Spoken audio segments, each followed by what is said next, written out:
Olá, eu sou Iriane Tusa, eu sou educadora, também já escrevi o livro sobre cura emocional, As Dores da Alma.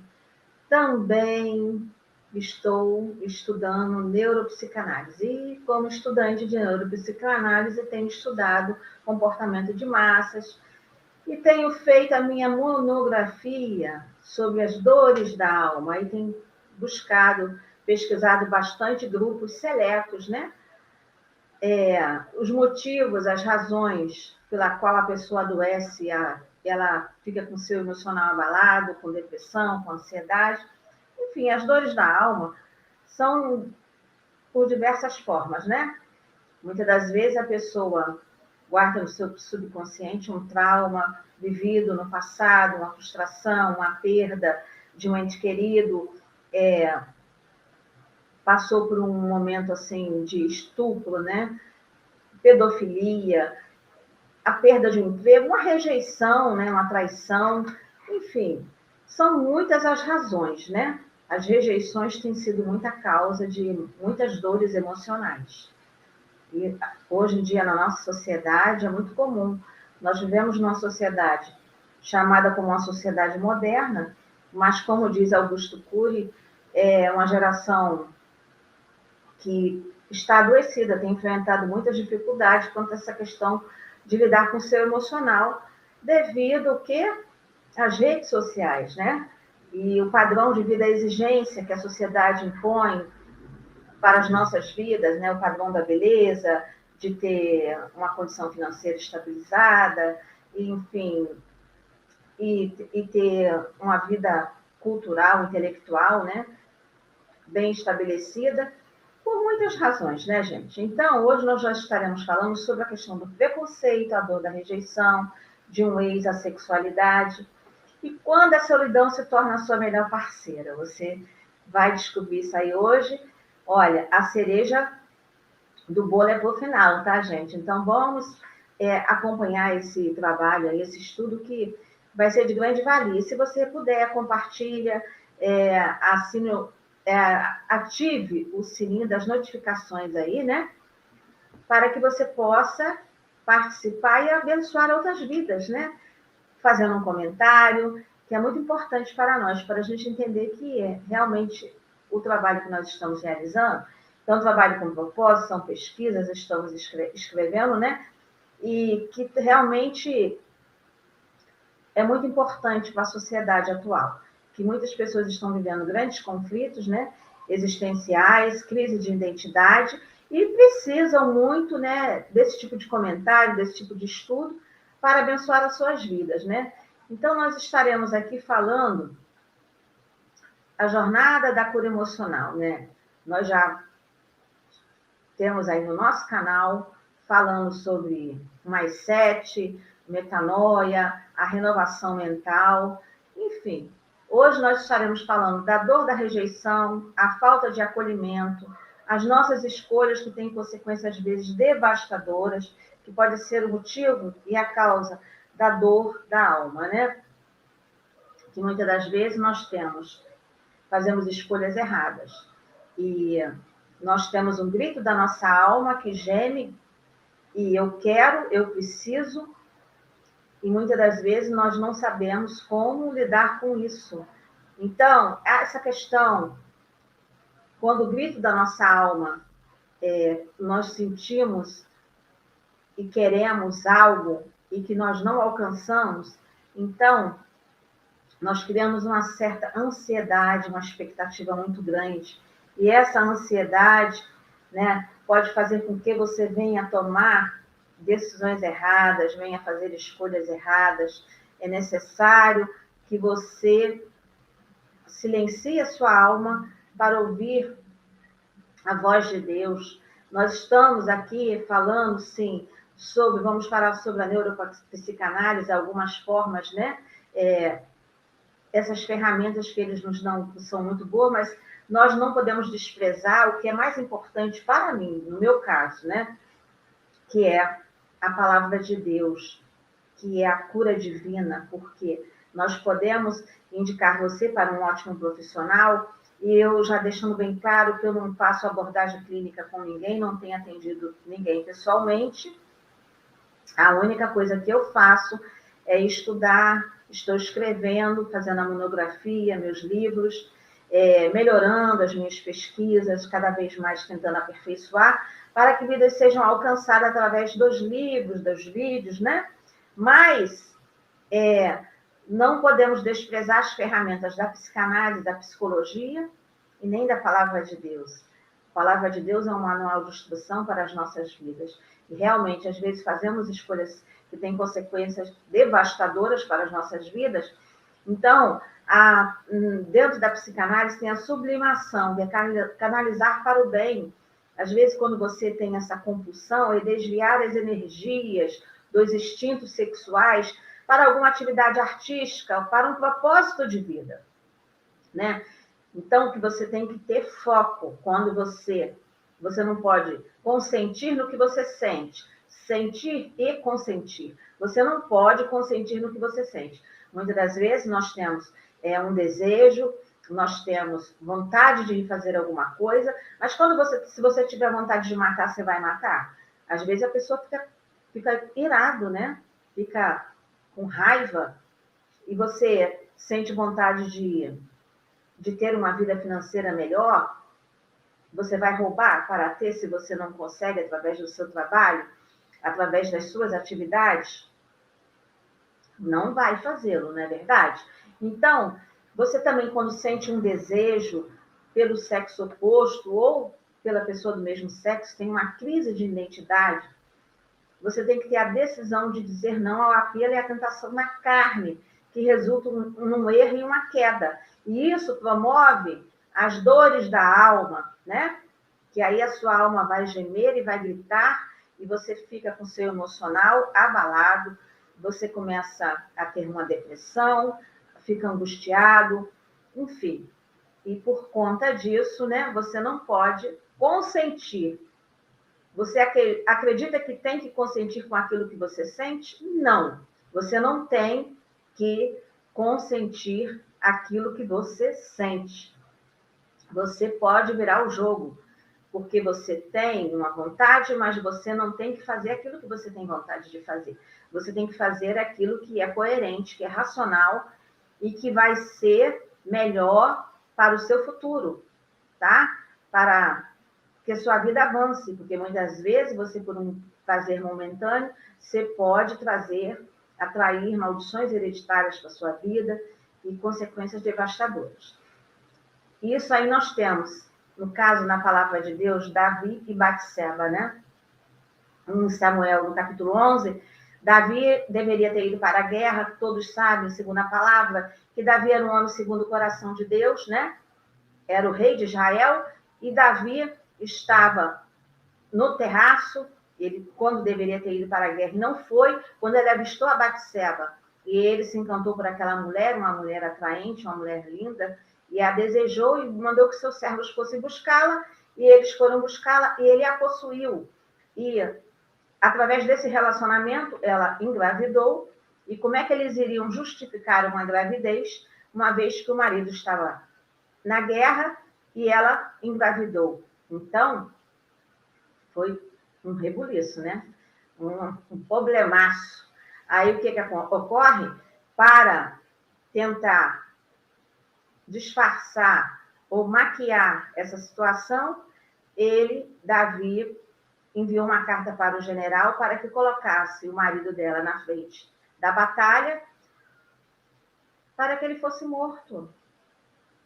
E ele conseguisse resolver essa questão. Aí depois ele se casaria com ela e ficaria tudo bem. Mas não é assim que funciona a coisa.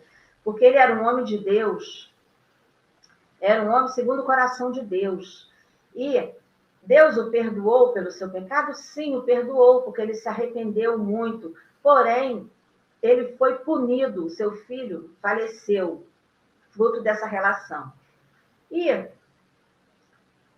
são situações que muitas das vezes provocam traumas, consequências devastadoras e maldições hereditárias, porque ele foi perdoado por Deus, ele foi perdoado por Deus, Porém, seu filho, Aminon, se apaixonou por Tamar, que era sua própria irmã, e fingiu-se de doente, mandou que o servo fosse chamá-la para tratar dele, para cuidar dele, e ao chegar, ele a possuiu, ele segurou ela à força e a possuiu, entendeu? A violentou. E ela ficou traumatizada após essa violência, saiu pelos corredores do palácio gritando, e Absalão, que era irmão de Aminon e dela, sabendo disso, matou Aminon. Ou seja, um irmão matou o outro. E mais para frente, o que ocorreu?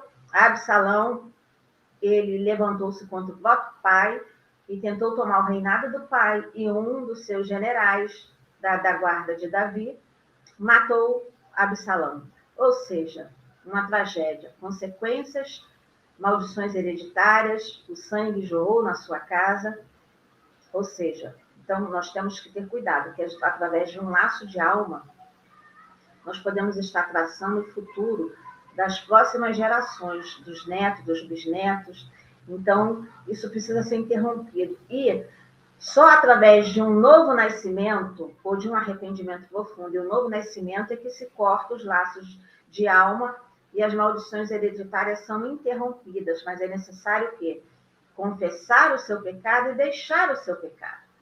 Aí também temos o caso aí, um exemplo, que é o cuidado de Deus para as nossas vidas, quando ele deixou isso na palavra, permitiu, porque é importante, é como um manual de instrução. E a única forma de aprendizagem é através da experiência. Então, por mais que sejam coisas assim, difíceis, e como é que pode, homens e mulheres de Deus, mas eles também erram, eles também não... Nós, os héteros, também erramos. Muitas das vezes passamos por crises existenciais, temos crise de identidade, não são somente outra classe de pessoas. Então, ali nós temos o caso de José. José e o seu irmão, os seus irmãos, né? Disseram ao seu pai que ele havia sido morto por um animal, e José foi levado para o Egito como escravo de Faraó. E lá no Egito, trabalhando dentro do palácio, a esposa de Potifar, né? Ela tentou a José, né? Foi uma proposta que ela fez, uma grande maldade. Ela era infiel, vingativa, pronta para mentir a fim de proteger-se, para arruinar um homem inocente, como José, entendeu? E por ter sido rejeitada, o que ocorreu? Ela se vingou. Ela se rasgou e disse que ele tentou agarrá-la. Aí ele foi preso, né? Ele foi para a prisão e José ficou 2 anos na prisão. Quando o faraó estava tendo sonhos e ele queria a interpretação dos sonhos que ele estava tendo, ele mandou que chamasse todos os sábios do Egito para interpretar e decifrar o sonho dele. E ninguém conseguiu. Aí disseram que tinha uma pessoa na prisão que poderia fazê-lo. Chamaram a José, José com sabedoria, com maior maestria, disse o que ele deveria fazer, interpretou o sonho, e aí ele foi honrado. Faraó o colocou como o governador do Egito. Ele foi exaltado porque lá no passado ele era inocente. Ele disse não à tentação, ao pecado.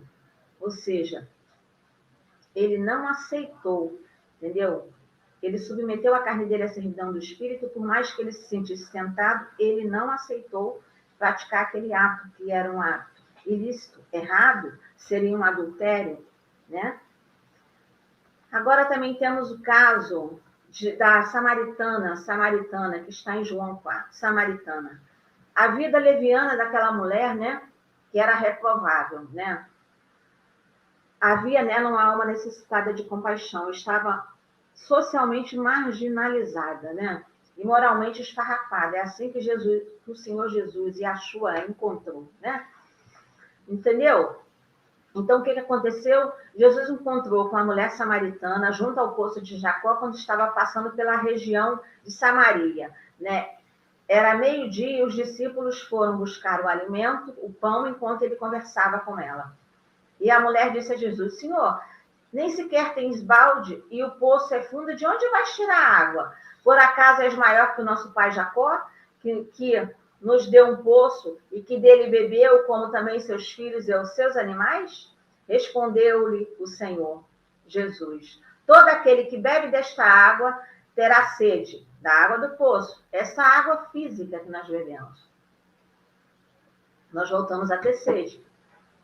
Mas ele falou: mas aquele que beber da água que eu lhe der, a água que eu lhe der se tornará nele uma fonte que jorra para a vida eterna, e jamais terá sede.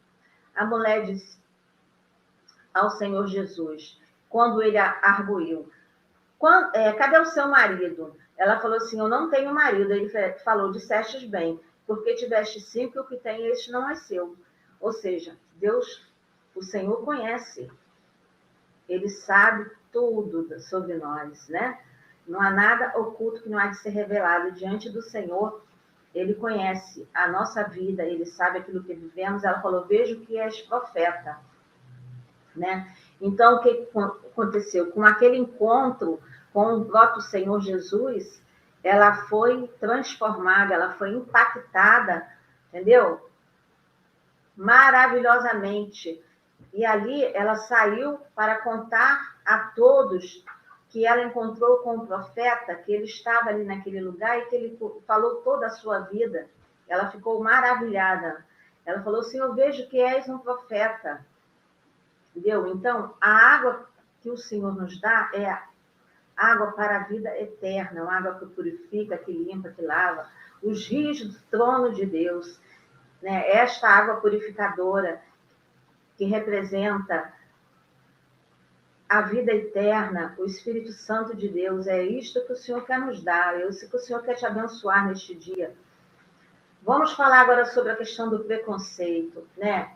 Em destaque aqui a intolerância religiosa, racismos, conflitos de interesses, resolvidos pela violência, hostilidade, santidade.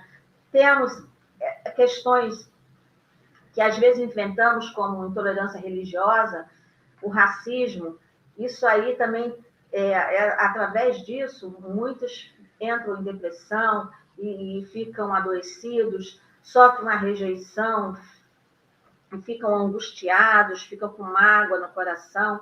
Mas eu quero te dizer, queridos, que a intolerância religiosa, ela é para ambos os lados, tá? Porque muitos aí falam, aí a gente vê um discurso sobre essa questão da intolerância religiosa, mas nós também que somos evangélicos, né, cristãos, nós sofremos também intolerância religiosa e muito, né? E muito. Nós sofremos muita intolerância religiosa. E também essa questão dos conflitos de interesse resolvido pela violência, no caso, quando a pessoa tem uma crise de identidade, e a violência também contra a mulher, o feminicídio, e as pessoas são hostilizadas, e nós também somos hostilizados e sofremos preconceito por conta de querermos viver uma vida em santidade e vivermos tão somente em obediência às Escrituras, Sagrada Palavra de Deus e aquilo que Deus nos ensina e orienta. Então, e também quero falar sobre a questão da dor da rejeição de um ex. Como eu estou escrevendo um livro sobre a dor, as dores, né, da alma, a dor do tempo também, que eu estou falando sobre essa questão, a dor do tempo. Então, tem muito aí, eu encontrei esse grupo seleto que eu estou pesquisando profundamente, e eu confesso que eu fiquei maravilhada ao ver vários testemunhos, que eu não sabia que eram tantos, mas ao pesquisar e a buscar isso, eu consegui encontrar diversas pessoas que foram drag, foram homossexual e prostitutas, enfim, e ex-dependente químico, e que hoje vivem uma vida de santidade, resolveram entregar a sua vida ao Senhor, sentiram que havia dentro deles um vazio existencial, porque um dado momento da vida da pessoa, às vezes a pessoa sente uma crise de identidade, e às vezes porque ela vive numa comunidade ou num grupo, e ela quer ser aceita e recebida por aquele grupo, ela acaba confundindo os seus sentimentos e acaba sendo envolvida espiritualmente por vozes, né? E ela acaba entrando para essa questão da homossexualidade, mas, na verdade, quando ela se dá conta do que ela fez, ou ela percebe que aquilo não era o que ela queria para a sua vida, que realmente, como eles têm testemunhado, que eu tenho aí pesquisado, é que sempre a mesma história, é o vazio existencial, um vazio que nós temos dentro de nós, que só pode ser preenchido pelo Espírito Santo de Deus, pelo Senhor. Não é recurso financeiro, não é riquezas desse mundo, não é a intelectualidade, os estudos.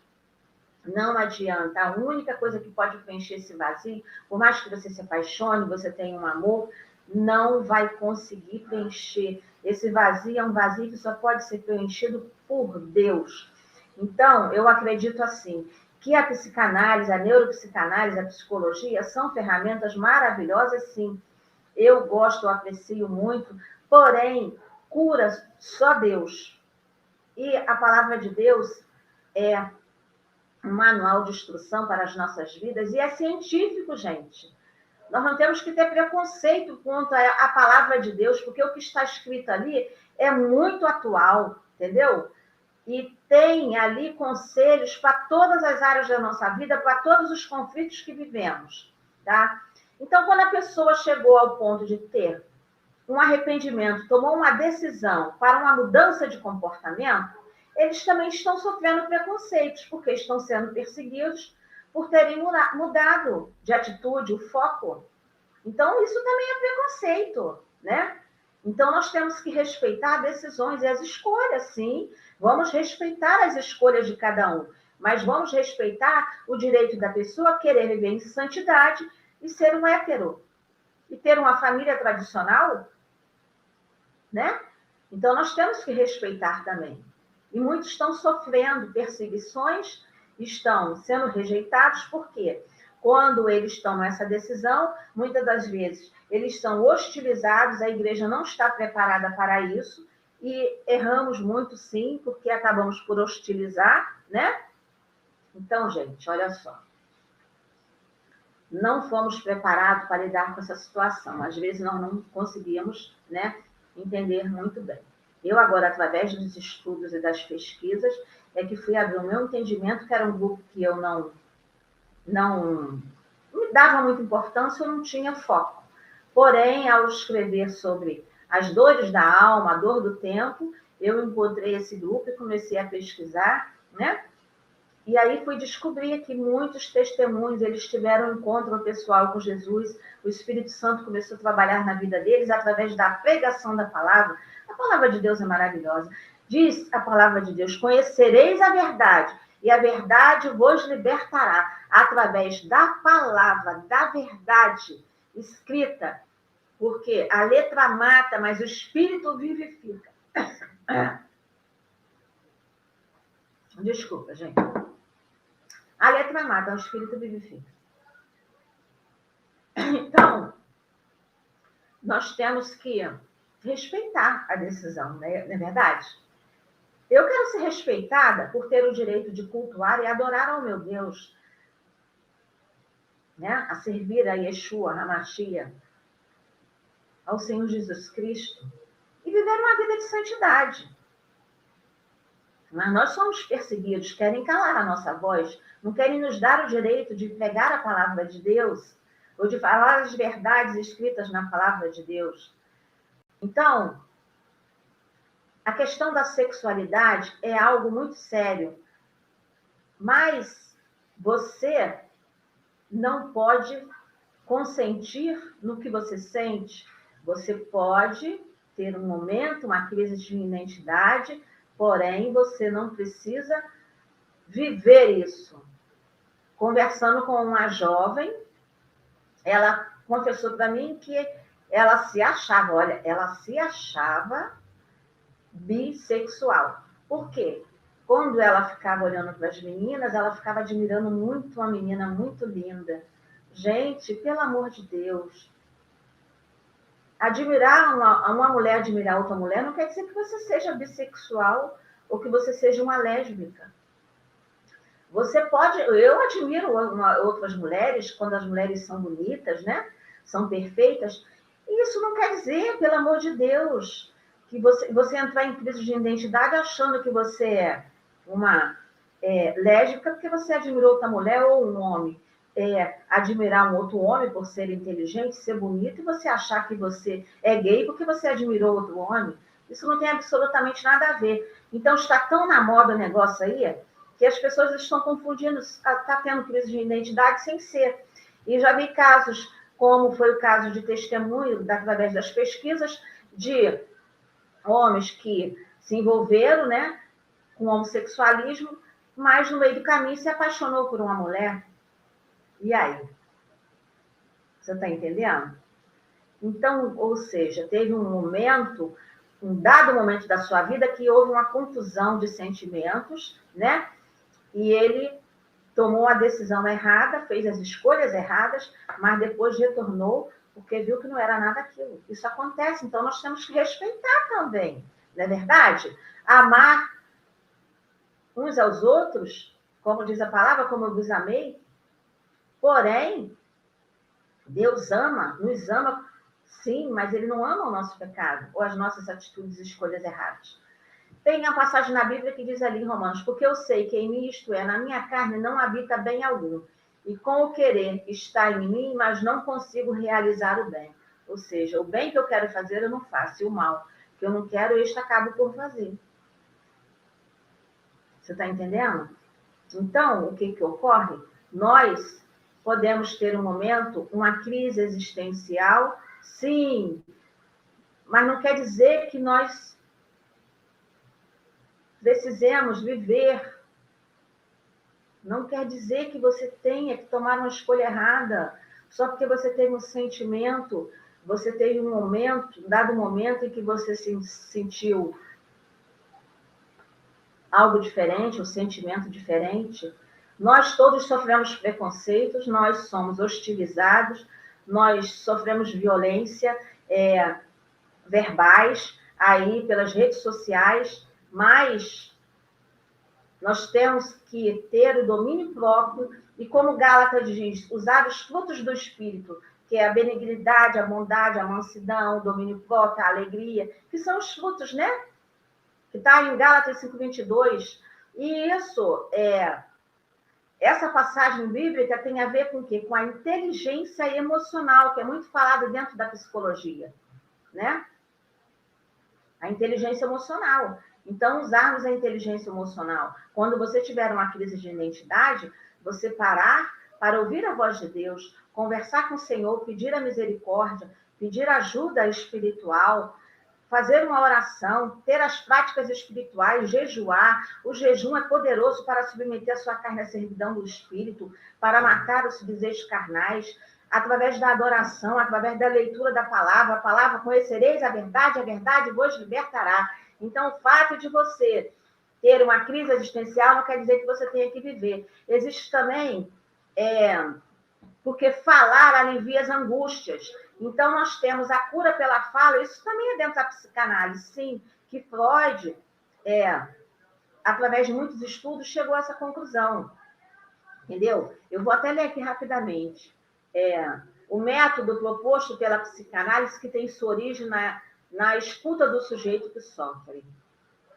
Isso nós podemos fazer, você, dentro da sua casa, porque Jesus é o maior psicólogo do mundo. O Espírito Santo é um psicólogo maravilhoso. Você pode, é um consolador, é um amigo verdadeiro.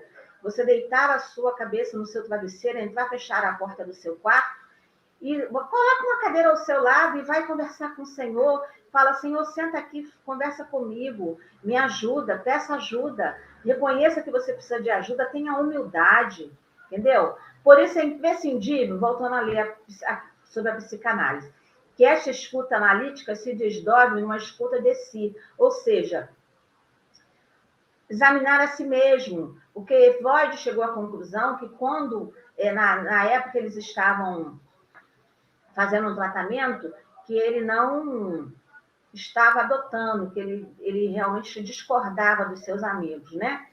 Então, ele falou sobre essa questão analítica de escutar a si mesmo. Foi assim que a interpretação dos seus próprios sonhos, né, iniciada antes mesmo da análise dos sonhos dos seus pacientes, permitiu a Freud adentrar na complexidade do inconsciente e seu funcionamento. Este fato, por si só, já constitui uma quebra de paradigma no campo das ciências, na medida que o próprio se aplica no processo de construção da sua teoria, passando a olhar para dentro de si mesmo. Ao acessar os conteúdos inconscientes, tá? Através da fala, o paciente tem a oportunidade de tomar contato com o que Freud diz, exatamente a ressignificação deste afeto que fala possibilita, como desabafar pelo pranto. Freud falava isso, e isso é bíblico. Examinar o homem a si mesmo, através da fala, conversa com Deus, conversa com Jesus, abre o seu coração, chorar, desabafar pelo pranto na presença de Deus vai ajudar muito, vai abençoar a sua vida. E na próxima, gente, a ressignificação é dar sentido diferente, é redefinir, entendeu? Redefinir é decisão, é posição, é arrependimento, é olhar para dentro de si mesmo e reconhecer que você precisa de ajuda e que Deus pode ajudar. E que o Espírito Santo é um amigo que está aí, que ele pode abençoar a sua vida, entendeu? Então, por favor, gente, compartilha esse vídeo, né? E façam o seu comentário, nos ajude. E se você quiser fazer parte das minhas pesquisas, da minha monografia, para que a gente tenha aqui muitos exemplos para falarmos, darmos aqui, trazer aqui os testemunhos, para que outras vidas sejam alcançadas e abençoadas e tenham a cura, sua cura emocional, porque através da fala e ouvindo, né, ele vai aliviar as suas angústias. Então, quando você fala com alguém, quando você vai a um psicólogo, a um psicanalista, você está falando, está contando as suas angústias, você está abrindo o seu coração. Da mesma forma, quando você entra, fecha a porta do quarto e vai orar, você vai falar com Deus, com o Espírito Santo. Isso aí te ajuda, entendeu? A desabafar. Então, eu encontro muito da psicanálise dentro da palavra de Deus, o que está ali é o que nós já praticamos, através das práticas espirituais. Você será muito abençoado. Ok, queridos? Deus abençoe, muito obrigada. Fica até o final, porque a cereja do bolo sempre está no final, né, gente? Ajuda a compartilhar aí. Eu agradeço a oportunidade. Na próxima, nós estaremos falando aqui sobre a neurose, né, histeria obsessiva, a psicose, que se divide em paranoia, autismo e esquizofrenia, a perversão, né, que não possui subdivisões. Diz que o perverso, ele não tem pena de ninguém, não tem sentimento, não importa com sentimentos de quem quer que seja. Ele só pensa em si mesmo, ele cria as próprias leis para viver a sua compulsão sexual. Ou seja, queremos ouvir isso, né? Queremos aprender. Isso é muito importante, ok? Para que você se prepare para ser um instrumento de Deus para ajudar outras vidas, ok? Até a próxima, Deus abençoe.